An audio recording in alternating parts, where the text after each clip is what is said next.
Hi, I'm Ben Ferguson, and welcome to your AMAC Weekly News. First up, the reason behind a sudden cancellation of more than 2,000 Southwest flights last weekend was a big lie. We'll expose what that lie was and why the media didn't want to tell you the truth in just a moment. Up next, don't go looking for toy sections separated by gender this Christmas. Well, because they're banned in at least one state. Why? We'll give you that detail in just a moment. And finally, we're going to deal with what's going on in Taiwan.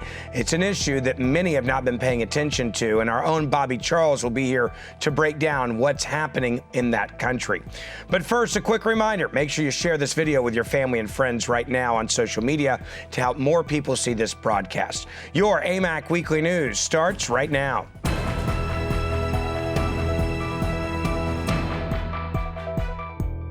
It is about time, and it's starting to happen. Americans are saying no more, and Americans are standing up across the country to the tyranny taking place before our very eyes. Corporations are starting to feel the impact of the vaccine mandates that they're placing on employees, claiming, well, it's all the federal government, don't blame us.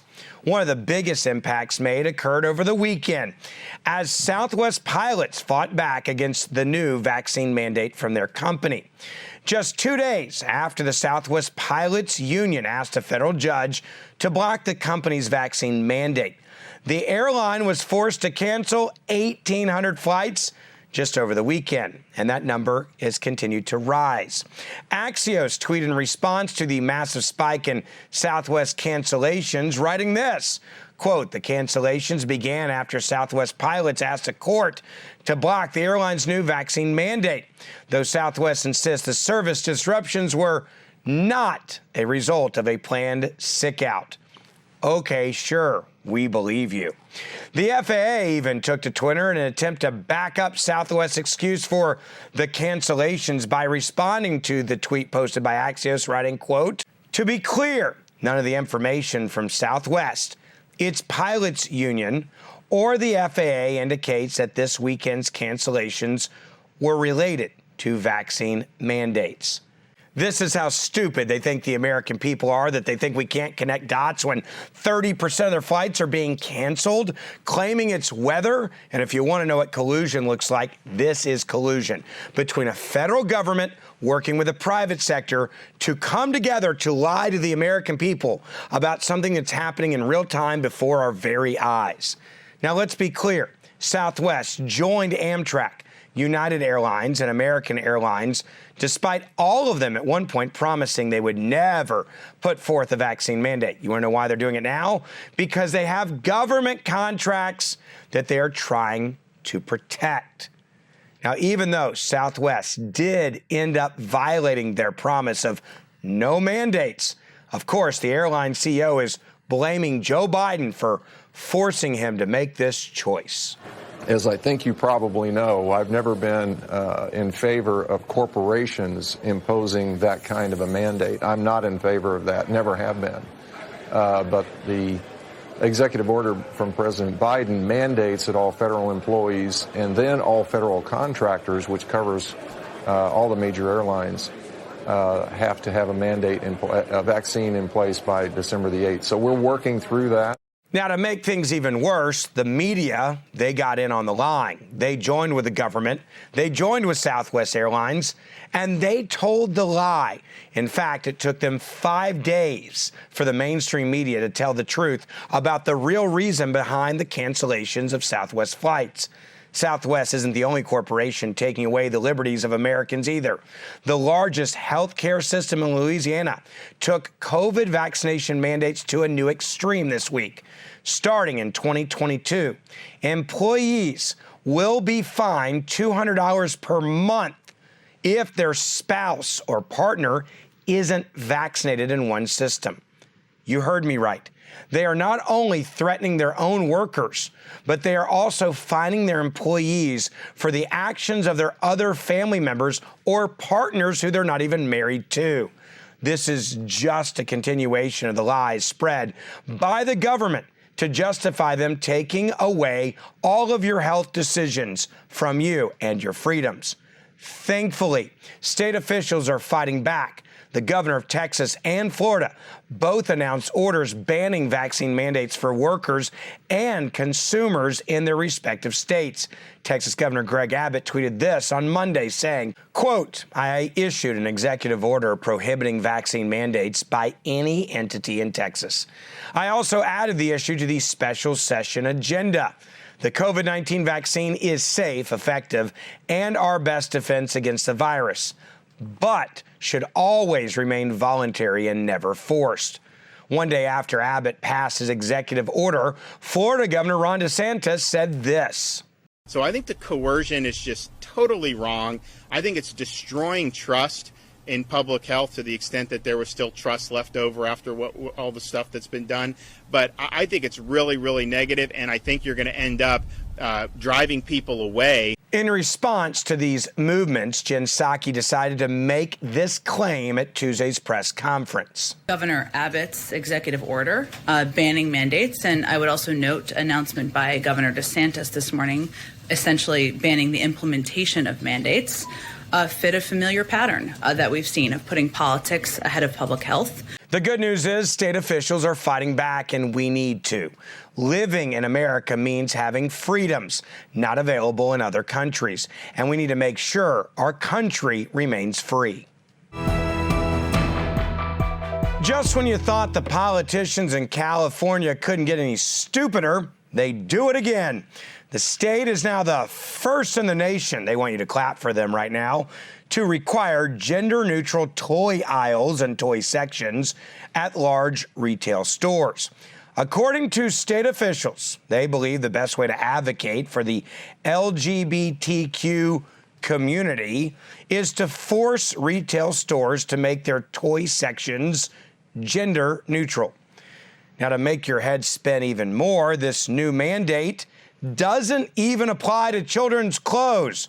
So they're admitting that there are boys and girls, and you can have boys' clothes and girls' clothes. You just can't have toys that are boys and girls' toys. That makes a lot of sense logically. Now, it only applies to the toys and so-called children's items or child care items, which include hygiene and teething products. Scratch your head on that one for a moment. The law also only applies to stores with at least 500 employees statewide, meaning small businesses will be exempt.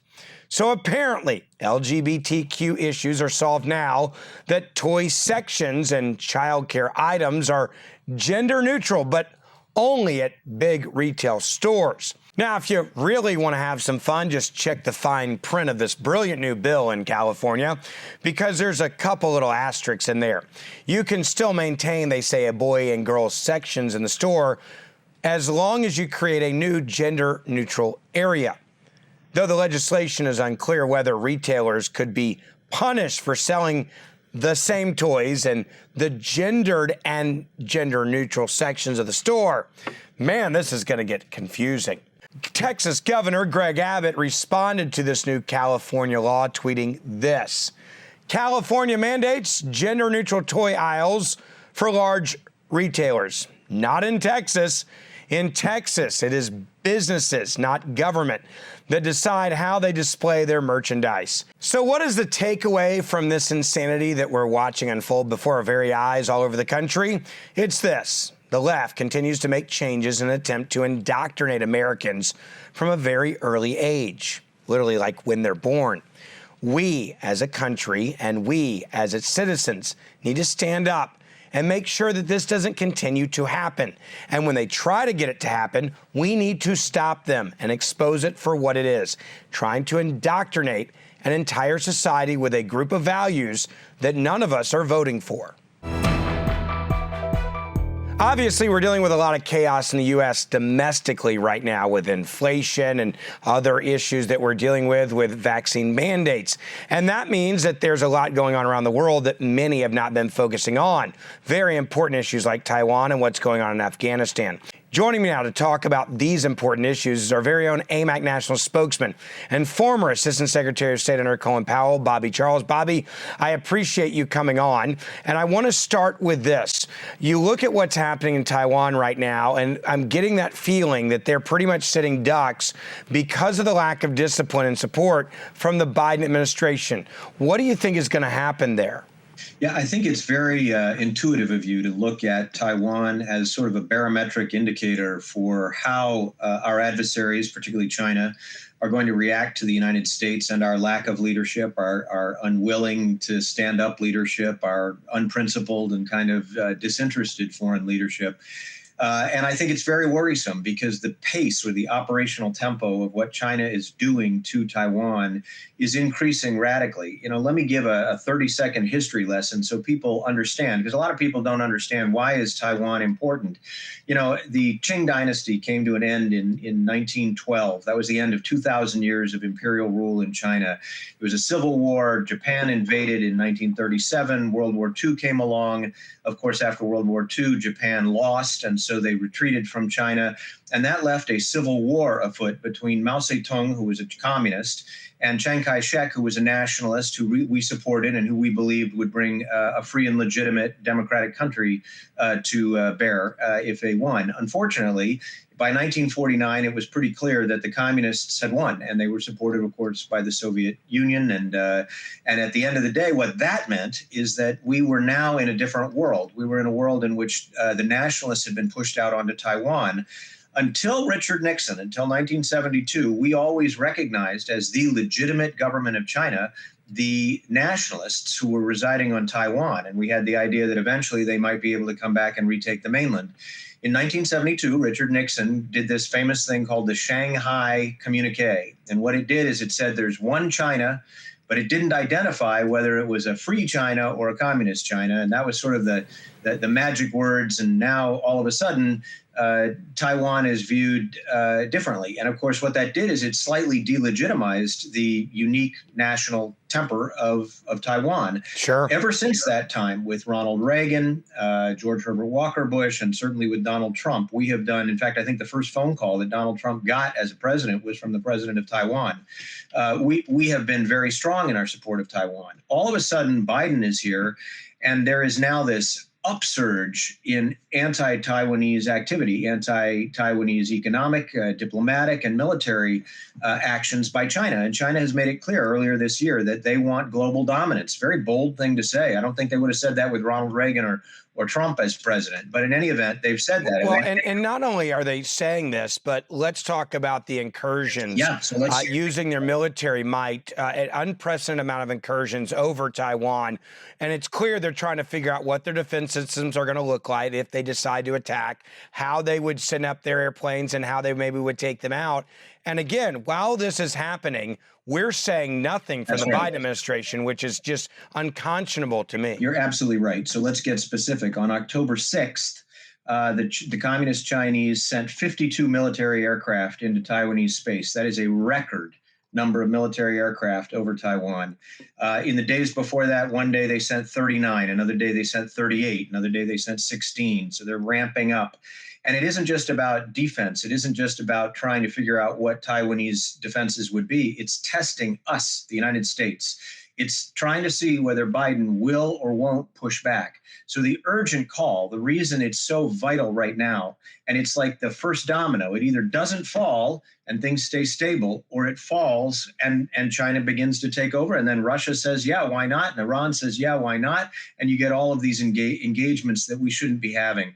So this is a pivotal moment, and the Biden administration needs to step up right now. I don't care if they read an index card that was Ronald Reagan's. They need to say, we are a defender of Taiwan. Freedom here and around the globe matters. We under no circumstances will permit this country to be taken over in an aggressive fashion the way Communist China took over Hong Kong, or worse. And it's very clear right now, and I think if we're just being intellectually honest, China wants Taiwan, and they want to do this, and they've been wanting to do it for a long time. Yep. And the only thing that's been stopping them is the United States of America. Right.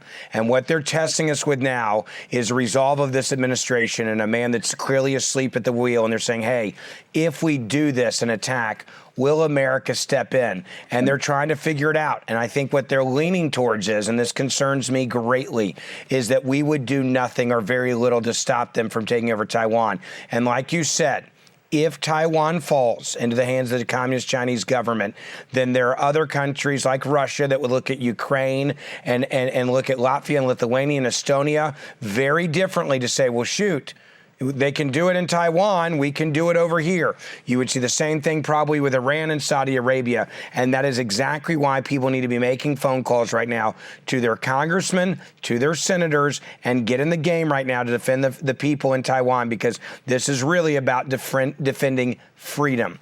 This is a testing moment for our resolve as a country.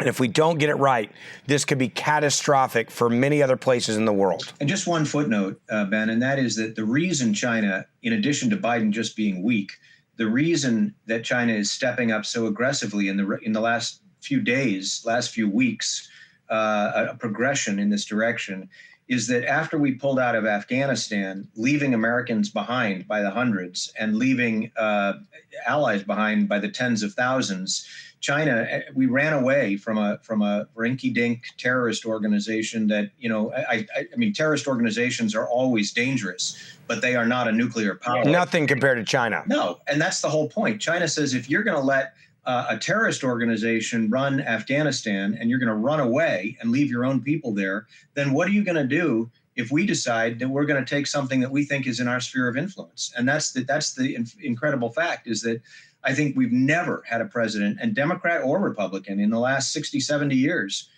who has been as weak as this president is. And they sense it, they see it, and they're going to probably act on it.